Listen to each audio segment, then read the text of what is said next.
Hello, সবাই কেমন আছো? আশা করতেছি সবাই খুব ভালো আছো।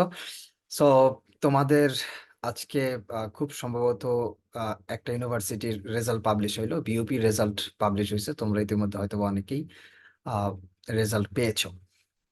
আর সামনে আরো বেশ কিছু পরীক্ষা আছে তোমাদের। যেমন জাহাঙ্গীরনগর ইউনিভার্সিটির পরীক্ষা আছে, জিএসটির পরীক্ষা আছে, ঢাকা ইউনিভার্সিটির পরীক্ষা আছে, মেডিকেলের পরীক্ষা আছে, ইঞ্জিনিয়ারিং এর পরীক্ষা আছে। সো অনেক অনেক পরীক্ষা আছে, তাই তো?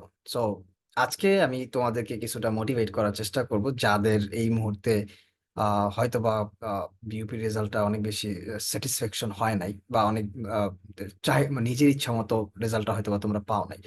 আর যারা ভালো করছো তাদের সবাইকে কংগ্রাচুলেশনস। যারা ভালো করো নাই তাদের উদ্দেশ্যে বেশ কিছু কথা বলবো, যারা ভালো করছো তাদের উদ্দেশ্যেও বলবো।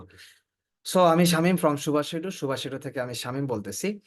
এখন প্রশ্নটা হচ্ছে যে তোমরা যারা বিউপির রেজাল্ট পাইছো, পাওয়ার পর যাদের মনে করতেছো যে যারা চান্স পাইছো বা যারা সিলেক্টেড হইছো তাদেরকে অবশ্যই কংগ্রাচুলেশনস। তোমরা রেগুলার পড়াশোনা করছো, তার ফলাফল তোমরা পেয়েছো।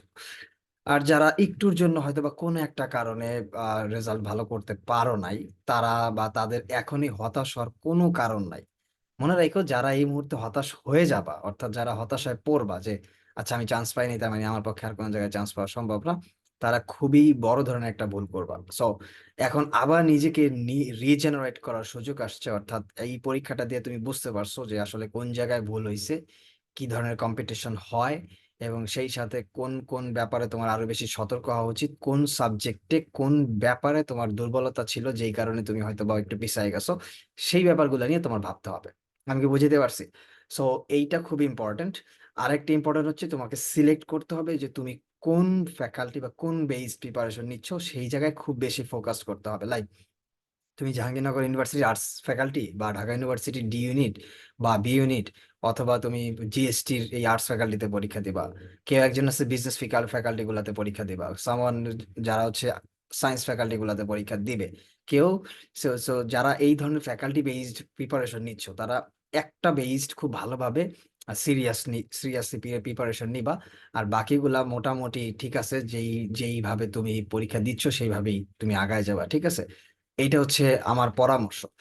এইবার তাদের নিয়ে কথা বলতে চাই যারা এই মুহূর্তে আহ সিলেক্টেড হও নাই। তারা খুব সম্ভবত খুবই মন খারাপ করতেছো যে আমি কেন সিলেক্টেড হইলাম না। দেখো, বিইউপির পরীক্ষাটা খুব সম্ভবত একটু একটু ডিফারেন্ট হয় অন্য ইউনিভার্সিটি গুলার থেকে। লাইক তাদের প্রশ্নগুলো ইনফ্যাক্ট একটু বিদঘুটে টাইপের হয়, এবং তারপরে দেখো সিজিপিএ থেকে শুরু করে অনেক ব্যাপারই খুব অনেক আহ, থাকে, মানে ডিফারেন্ট থাকে অন্য ইউনিভার্সিটি গুলার থেকে। সো যারা এই মুহূর্তে সিলেক্টেড হও নাই, সো এটা নিয়ে খুব বেশি প্যানিক হওয়ার কোনো কারণ নাই, কারণ তোমার সামনে আরো অনেক ইউনিভার্সিটি আছে, আর অনেক চান্স আছে। সো তুমি এই একটা জায়গায় হয় নাই বলে তুমি হতাশ হয়ে শেষ হয়ে যাবা, এটার কোনো কারণ বা লজিক আমি দেখতে পারতেছি না। কিন্তু যারা সেকেন্ড টাইমার, তাদের হয়তো একটু মানে তাদের ক্ষেত্রটা একটু ছোট হয়ে গেল আর কি। বিউপি তো হয় নাই, তার মানে তাদের সামনে হয়তো বা জাহাঙ্গীরনগর ইউনিভার্সিটি আর আর জিএসটি হয়তো বা আছে আর কি।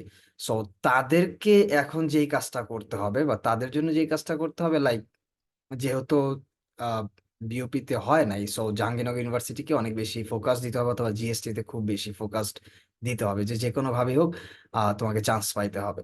সো এই জন্য তোমরা যেটা করবা সেটা হচ্ছে বেসিক্যালি যে আহ, জ- যদি জাহাঙ্গীরনগর ইউনিভার্সিটি এই মুহূর্তে মেইন ফোকাস থাকে, তাহলে জাহাঙ্গীরনগর ইউনিভার্সিটি বেসড যেই ফ্যাকাল্টি বা যেই ইউনিট গুলোতে তুমি পরীক্ষা দিবা, সেই ইউনিট গুলা বেসড প্রিপারেশন নেওয়া শুরু করো। অর্থাৎ খুব দ্রুত শুরু করতে হবে এবং খুব দ্রুত রিভিশন দিতে হবে, ঠিক আছে? তাহলে খুব ভালো করবা। যারা ফার্স্ট টাইমার তাদের কাছে you have a lot of opportunity.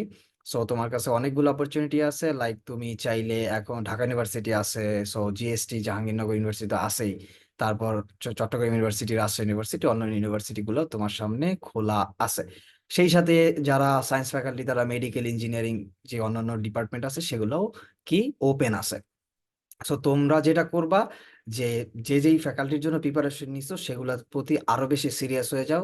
তোমরা দেখতেছো, একটা পরীক্ষা দিয়ে বুঝতে পারছো যে আসলে এইখানে কম্পিটিশনটা কেমন হয় এবং কত মানুষ আহ, একটা সিটের জন্য লড়াই করতে পারে আর কি। সো খুব নর্মালি বা খুব ক্যাজুয়ালি নিলে অ্যাডমিশন টেস্টে ভালো করাটা খুব ডিফিকাল্ট। সো এই জন্য ক্যাজুয়ালি নেওয়া যাবে না, সিরিয়াসলি নিতে হবে। This is my advice to you. So এটা হচ্ছে আমার উপদেশ তোমাদের প্রতি। আর একটা ব্যাপার হচ্ছে, তোমরা এই মুহূর্তে যেটা করবা সেটা হচ্ছে যে প্রচুর এক্সাম দিবা, রিভিশনটা বারবার, রিভিশনটা খুবই গুরুত্বপূর্ণ। যতবার রিভিশন হবে ততবার বেটার হবে। তো আমি জানি যে মোটামুটি বিউপি পরীক্ষার আগেই তোমাদের সবারই একবার হলো সিলেবাস, যারা আর কি এই আর্টস ফ্যাকাল্টি, সায়েন্স ফ্যাকাল্টি এবং বিজনেস ফ্যাকাল্টি গুলোতে পরীক্ষা দিয়েছো, তাদের একবার হলো সিলেবাস শেষ হয়েছে। এবার যেটা করতে হবে, সেই সিলেবাসটা বারবার রিভিশন দিতে হবে, বারবার রিভিশন দিতে হবে। সো এই কাজটা, এই প্রসিডিওরটা যদি আগায় নিতে পারো, খুব সম্ভবত তোমার সামনে আরো অনেক অনেক ডোর ওপেন আছে। আমার আমার অনেক স্টুডেন্ট আছে, তারপর গতবারের একটা স্টুডেন্টের কথা বলি। সে এইরকম ফার্স্টে বিউপিতে চান্স পায় না, সে অনেক প্রিপারেশন নিয়েছিল এবং খুবই ভালো প্রিপারেশন দিছিল, এবং আমি মোটামুটি বলছিলাম যে সে অবশ্যই চান্স পাবে। কিন্তু তার বিউপিতে চান্স হয় নাই, কিন্তু ফাইনালি সে জাহাঙ্গীরনগর ইউনিভার্সিটিতে খুব ভালো একটা সাবজেক্টে চান্স পাইছে। তার মানে সে যদি বিউপিতে চান্স না পাওয়ার পরে হতাশ হয়ে পড়তো, তার পক্ষে কিন্তু ডিফিকাল্ট হয়ে যাইতো জাহাঙ্গীরনগর ইউনিভার্সিটিতে চান্স পাওয়া। তার মানে সে হতাশ হয় নাই, সে মোটামুটি আরো সিরিয়াস ছিল এবং রেগুলার বেসিসে পড়াশোনা চালায় গেছে। অবশ্যই তার জন্য ভাগ্য সুপ্রসন্ন হয়েছে। সো তোমরা যারা এই মুহূর্তে হতাশ হয়ে যাবে, তাদের জন্য আরো বেশি খারাপ হবে, খারাপ অবস্থা হয়ে যাবে। সো এই মুহূর্তে যেটা করতে হবে, আরো বেশি জিদ নিয়ে, আরো বেশি ডেডিকেশন নিয়ে পড়াশোনা চালিয়ে যেতে হবে। ঠিক আছে? সো আজকে আর বেশি কথা বলবো না, সামনে আরো তোমাদের অন্যান্য ইউনিভার্সিটির বিভিন্ন বিষয় নিয়ে কথা বলবো, তোমাদেরকে বিভিন্ন তথ্য দেওয়ার চেষ্টা করবে। এবং আমার ইউটিউব চ্যানেলে তো বিভিন্ন, বিশেষ করে বাংলা, ইংরেজি, ম্যাথস এবং জেনারেল নলেজের উপরে অনেক অনেক ভিডিও আছে, তোমরা সেগুলো তো রেগুলার বেসিসে দেখবে। সো আজকের মতো এখানে শেষ, সবাইকে ধন্যবাদ।